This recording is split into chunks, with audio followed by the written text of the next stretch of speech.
Good evening my dear student, जय श्री कृष्णा, राधे राधे। आपके अपने YouTube channel Goyal's English classes में का हार्दिक स्वागत करता हूं। जैसा कि पता है आज मैंने नई सीरीज स्टार्ट कर रही है वॉइस। इसके बिफोर मैंने आपको देखो एंटोनिम्स की सीरीज करवा दी, यहाँ से सिनोनिम्स की सीरीज डिस्कस कर चुके अपन, और वन वर्ड की सीरीज डिस्कस कर चुके, और नरेशन सीरीज डिस्कस करते हैं। अब इसके वॉइस की सीरीज और वॉइस का आज पार्ट 1 रहेगा। मैं पार्ट 10 कराऊंगा आपको, और इस पार्ट 1 में मैं आपको टॉप 10 क्वेश्चंस प्रैक्टिस करके बताऊंगा कि किस तरह आपको एग्जाम्स में ज्यादा रूल में न पढ़ के और आपको किस तरह एग्जाम में क्वेश्चन एलिमिनेट करना है, किस तरह ऑप्शन एलिमिनेट करके आपको राइट आंसर पहुंचना है। तो स्टार्ट करते हैं। First example, one of the girls in the class will sing. देखो मेन फोकस आपका टेंस पे रहेगा, ये बात नरेशन बताई आपको। मेन फोकस आपको टेंस पे रहेगा, मेन फोकस विल सिंग। अब देखो विल सिंग जब आ रहा है, फ्यूचर सिंपल दिख रहा है, आओ पता है इसकी पैसिव में आपको ऐड करना होगा बी, और सिंग, सेंग और संग थर्ड फॉर्म में विल बी संग। ये चेक करो ये किस में नजर आ रहा है। देखो देखो कहीं भी आपको बी में नजर नहीं आ रहा ये बात, सी में नजर नहीं आ रही ये बात आपकी, डी में नजर नहीं आ रही ये बात आपकी, ऑब्वियसली बात है ये नजर आ रही है आपको ए पार्ट में। ए आपका यहां से क्या हो जाएगा राइट आंसर। मेन फोकस किस पे करना है आपको टेंस पे। यही चीज मैंने आपको नरेशन बताई थी आपको कि वॉइस और नरेशन डिपेंड ऑन ऑप्शन और डिपेंड ऑन टेंस। टेंस पे फुली सारा काम है, टेंस पे डिपेंड। टेंस पे ऑप्शन कट नहीं हो तो फिर आपको सेकेंडरी जाकर के सब्जेक्ट देखना है, ऑब्जेक्ट देखना है, या और फिक्स वर्ड देखना है, वो सारी बातें सेकेंडरी है। प्राइमरी लेवल पे पहले आपको टेंस देखना है, और टेंस से आपका बी सी डी तीनों कट हो गए, ये आपका करेक्ट आंसर है। क्लियर है। सेकंड देखो, we should not encourage dissing. देखो शुड नॉट मॉडल आ गया, वो आपकी फर्स्ट फॉर्म दिख रही है आपको, और मॉडल फर्स्ट फॉर्म कहीं भी आता है उसकी पैसिव में मॉडल एज इट इज है, बी आ जाएगा, और वो आपकी क्या आ जाएगी थर्ड फॉर्म आ जाएगी। अब चेक करो कहां दिख रही चीज आपको। देखो should not being, should not been, C cut हो गया आपका, डी कट हो गया, और शुड हैव कट हो गया। डेफिनेटली आपका राइट आंसर बी आ जाएगा। अब आपको यहां बाई अस आया कि नहीं है, सब्जेक्ट ऑब्जेक्ट बना कि नहीं, इन बातों से कोई मतलब नहीं था। हमारा मोटिव तो टेंस में, और टेंस से पता लगे मॉडल बी V3 वाला एक ही ऑप्शन नजर आ रहा था हमें, और आपका राइट आंसर यहाँ पे बी करेक्ट ऑप्शन है। थर्ड देखो, robin would draw, would draw यहाँ पे वुड V1 आ रहा आपका,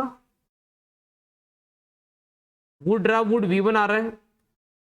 इसके कन्वर्जन में देखो वुड एज इट इज था आपका, बी आएगा, और ड्रा ड्रू और ड्रान। और देखो वर्ब की फॉर्म याद नहीं, याद करना शुरू कर दो, अदरवाइज क्वेश्चन आता हो क्वेश्चन गलत हो जाएगा आपके एग्जाम में। अब देखो नोटिस करो, ऑप्शन कट करो, ए कट हो गया आपका, बी कट हो गया आपका। अब सी और डी में दो सेम दिख रहे हैं, वुड बी ड्रान। देखो यहां भी नजर आ रही है बात आपको, और ये बात आपको यहां भी नजर आ रही है, दोनों सेम दिख रही है आपको। अब चेक करना है अब आपको आगे क्या है। अब देखो इसमें सेंटेंस शुरू होगा आपका इन पिक्चर, ए पिक्चर से, क्योंकि आपको ध्यान हो वर्ब के बाद जो ऑब्जेक्ट आता है जो वर्ड का आंसर देगा। रॉबिन वुड ड्रा पिक्चर, क्या ड्रॉ किया इसने, पिक्चर ड्रा की। तो जहां भी वर्ड का आंसर आ गया, जहां भी व्हाट और होम का आंसर आ गया, वो वर्ड आपका सेंटेंस में डिनोट करता है ऑब्जेक्ट को, और यहां ऑब्जेक्ट आपका एक पिक्चर था। डेफिनेटली आपका राइट आंसर क्या होगा, डी होगा। सी भी यहां से क्या हो जाएगा कट हो जाएगा। क्लियर दोस्तों। नेक्स्ट बढ़ते हैं fourth example, who gave you ice cream. देखो गेव सेकंड फॉर्म थी, आप कहीं मत देखो, सबसे पहले टारगेट करो टेंस पे आप, और सेकंड फॉर्म का जो कन्वर्जन बनता है पैसिव उसमें वो बनता है वॉज वर प्लस वर्ब की third form, was were V3। अब चेक करो वॉज वर V3 कहां आ रहा है। देखो देखो यहाँ पे डी कट कर दो, आप ए कट कर दो, ये दो हेड है तो खत्म हो गए। अब बात थी वॉज वर। देखो अब आप इतना पता लगा लो, यू के साथ में वॉज आएगा वर आएगा, यू के साथ वॉज है वर आएगा, तो ऑब्वियसली बात है इतना टेंस का नॉलेज बेसिक पता है कि यू के साथ वर ही आएगा। By home were you given ice cream, definitely आपको बी करेक्ट होगा, और ये सी भी यहां से कट हो जाएगा ऑप्शन आपका। क्लियर दोस्तों। नेक्स्ट बढ़ते हैं fifth example, are you not revising. Are you not revising, are plus ING is RM plus V4 का कन्वर्जन जो होता है वो आपका बीइंग से होता है, मतलब हमें बीइंग ऐड करना है एडिशनल। अब आप देखो बीइंग वाला ऑप्शन कहां दिख रहा है, देखो आपको, देखो इसमें बी आ गया, कट कर दो आप, इसमें बीइंग नहीं आ रहा, कट कर दो आप। अब देखो डाउट था हमें, are you lesson not being और are you lesson not being revising. अब देखो रिवाइजिंग पॉसिबल नहीं है, डेफिनेटली आपका राइट आंसर क्या होगा बी आ जाएगा। मतलब आपको कहीं भी सब्जेक्ट ऑब्जेक्ट क्वेश्चन में कुछ भी देखने की जरूरत नहीं पड़ी, यहाँ पे डायरेक्ट आपका आंसर क्लिक हो गया। यहाँ पे are you lessons not being revised by you, क्योंकि हमें पता है पैसिव में बीइंग अकेला नहीं, थर्ड फॉर्म लेके आता है, एक कॉमन सी बात है हमारी। और ये इज आर एम आपका एज इट इज, ये इज आर एम आपका एज इट इज था। बस बीइंग ऐड करना, बीइंग ऐड करना। अब बीइंग तो देखो यहाँ पे ऐड होता है, बट हमें पता है पैसिव में ऑलवेज वर्ब की थर्ड फॉर्म आती है, ऑलवेज वर्ब की आती है, थर्ड फॉर्म आती है। डेफिनेटली आपका यहाँ पे बी करेक्ट आंसर है। फिर देखो 6 एग्जाम्पल, दे हैव कट। अब पता आपको इस बात का, यहाँ पे हैव कट आ रहा है, हैज हैव V3 आ रहा है आपके पास में।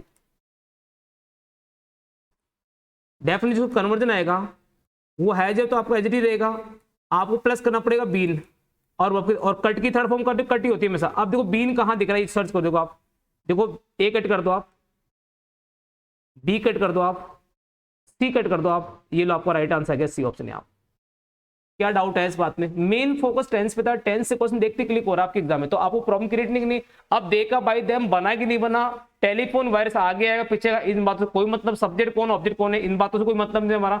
हाँ, इन बातों मतलब कब रखते हैं, जब हमारे पास 2 ऑप्शन सेम होते हैं टेंस के, तो इनसे मतलब रखना होता है एग्जाम में। भाई फाइनली टारगेट ये है कि हमें यहाँ से आंसर फाइंड आउट करना है। एलिमिनेटिंग ऑप्शन सबसे बेस्ट ऑप्शन होता है, चाहे वो टेंस हो, वॉइस हो, कोई भी टॉपिक ग्रामर का है, वोकैब का, सबसे बेस्ट ऑप्शन होता है एलिमिनेट करना। और एग्जामिनर को इस बात से मतलब नहीं कि आपने आंसर कैसे फाइंड आउट, उसको सिर्फ अपने आंसर से मतलब होता है। अब आपने क्या ट्रिक लगाया, क्या लॉजिक देखा वहां पे, वो आपको डेवलप करना है, और वो मैं इस प्रैक्टिस सेशन साथ में डेवलप कर रहा हूँ आपके अंदर, कि आपको किस तरह क्वेश्चन एग्जाम में पुट करना है वहां पे। नेक्स्ट 7, आई सेल राइट। मॉडल V1 दिख रहा है आपको, और मॉडल V1 का जो कन्वर्जन बनेगा, मॉडल एज आपका बी और आपकी थर्ड हो, ये आपको चाहिए, रिक्वायरमेंट होगा। अब देखो मॉडल यहाँ विल और सेल होता है, ये कन्वर्ट होते हैं, तो विल भी हो सकता है, सेल भी, अकॉर्डिंग टू सब्जेक्ट देखना होता है, अकॉर्डिंग सब्जेक्ट देख, विल भी हो सकता है, सेल भी हो सकता है आपका, इसमें कोई चेंज आता है माइनर सा। देखो आप ऑप्शन ए कट कर दो, ये लो, सी कट कर दो, डी कट कर, ये आपका राइट आंसर आ गया यहाँ पे B option. A letter will be written by me, B आपका करेक्ट ऑप्शन है। अब आपको सेल का भी चक्कर नहीं रहा आपका, बस आपको ये देखना, मॉडल देखना था, बी देखना था, और आपकी थर्ड फॉर्म देखनी, मॉडल बी और आपकी थर्ड फॉर्म, बी आपका करेक्ट ऑप्शन है। नेक्स्ट पे देखो 8, विल मोटिन बी। अब देखो विल बी थर्ड फॉर्म, अब नोटिस करना आप यहाँ पे विल बी V3 आपको गिवन है, दैट मीन सेंटे पैसिव में था आपको ऑलरेडी। अब आपको रिक्वायरमेंट थी यहाँ पे एक्टिव की, और एक्टिव में आपका विल V1 है, सेल V1 होना चाहिए, ऑब्वियसली बात है, मॉडल V1 चाहिए आपको, बैक करना आपको। अब 90% स्टूडेंट वहां गलती करते कि वहां पैसिव बनाते हो, अरे पैसिव कैसे बनेगी, सेंटे पैसिव ऑलरेडी गिवन आपको, तो ऑब्वियसली बस का एक्टिव पूछा। अब इसमें एग्जाम में हर बात लिख के नहीं देगा आपको, तो इसने पैसिव पूछा, एक्टिव पूछा, और ऊपर लिखा आता है इंस्ट्रक्शन में वाइस वर्सा लिखा था, active oblique passive, passive oblique active, मतलब दोनों फॉर्म में क्वेश्चन पूछता है आपसे। जरूरी नहीं कि आपसे एक्टिव पैसिव बनवाए हमेशा, ऐसा हमें बचपन से ऐसा दिमाग में फीड कर दिया हमारे कि एक्टिव पैसिव बनाना, तो स्टूडेंट वहां ढूंढता है पैसिव क्या बनेगी, इसकी पैसिव बनेगी नहीं, ऑलरेडी पैसिव हो, आपको रिक्वायरमेंट थी वहां पे एक्टिव की। विल V1 से सेल V1 देखो, आप चेक करो, देखो अब देखो यहाँ पे बी वाला ऑप्शन कट कर दो आप, सेंटी इंट्रोगेटिव, तो ऑब्वियसली इसकी पैसिव भी इंट्रोगेटिव बनेगी, ऑब्वियसली बात है, ये भी कट कर दिया। अब डाउट है विल और सेल के अंदर, विल और सेल के अंदर, विल मोटिन हेल्प अस या सेल वी हेल्प अस। अब देखो बाई अस बना, ऑब्वियसली बात है, तो सब्जेक्ट वी चाहिए में, तो ऑब्वियसली बात है आपका राइट आंसर क्या बनेगा यहाँ पे बी, और आपका ए बी यहाँ से कट हो जाएगा, क्योंकि बाई अस जो लिखते हैं वो हमारा सब्जेक्ट होता है सेंटेंस का, और अस का सब्जेक्ट बनता है हमारा वी। क्लियर दोस्तों? नेक्स्ट देखो, तो ये गलती नहीं करनी एग्जाम में, पैसिव को पैसिव बना रहे हैं आप लोग, वहां पैसिव गिवन है, तो इसका मतलब हमें एक्टिव करना, रिवर्स लेके जाना, बैक करना आपको सेंटेंस को। 9 देखो, our almighty will bless, main focus करना है टेंस पे आपका। मॉडल V1 गिवन था, आपका जो कन्वर्जन जाएगा वो will plus be plus verb की थर्ड फॉर्म जाएगा, will plus be plus verb की थर्ड फॉर्म जाएगा कन्वर्जन आपका। अब चेक करो कहां दिखा, देखो ये लो, तीनों कट हो गए, तीनों कट हो गए।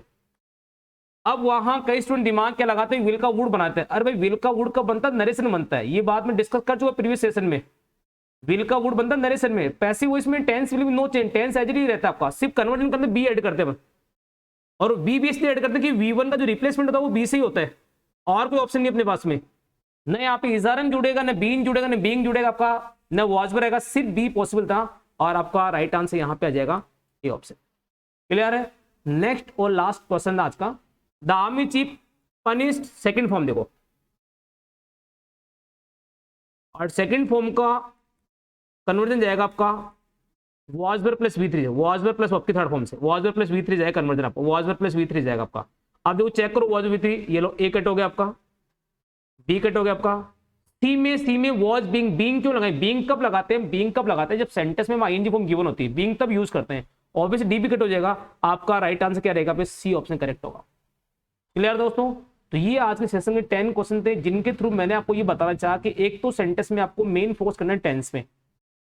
सेकंड थिंग, सेंटेंस यदि पैसिव में गिवन तो आपको एक्टिव रिक्वायरमेंट है, और पैसिव पता कैसे लगाएंगे, इसके लिए आपको ध्यान रखना होगा जिस सेंटेंस में is are am was were V3 है वो पैसिव होते हैं, is are am was were being V3 है वो पैसिव होता है आपका, और जिस सेंटेंस में has, have, had, modal, have, been है V3 वो पैसिव होता है आपका, और जिस सेंटेंस मॉडल और टू के साथ बी V3 है वो सेंटेंस पैसिव होता है। दैट मींस ये पहचान पैसिव की, तो आपको ये गिवन होगा पैसिव में, तो ऑब्वियसली एग्जामिनर क्या रिक्वायरमेंट, एग्जामिनर की एक्टिव चाहिए आपको सेंटेंस में, क्लियर है। और सब्जेक्ट, ऑब्जेक्ट, फिक्स वर्ड, इन पे काम तब करना वो जब एग्जाम में ऑप्शन 10 से कट नहीं हो। मोस्टली 99% क्वेश्चन आपके एग्जाम में टेंस पे बेस होते हैं, बस शर्त है कि आपका कंसंट्रेशन पावर वहां बहुत अच्छा होगा, ऑप्शन आपको कट करना आ गया तो डेफिनेटली आप पैसिव में पूरे 100 में 100 मार्क्स ले होगा, 100% आप आउटपुट ला सकते हो। क्लियर है, okay, thank you, take care, bye bye, कल मिलते हैं।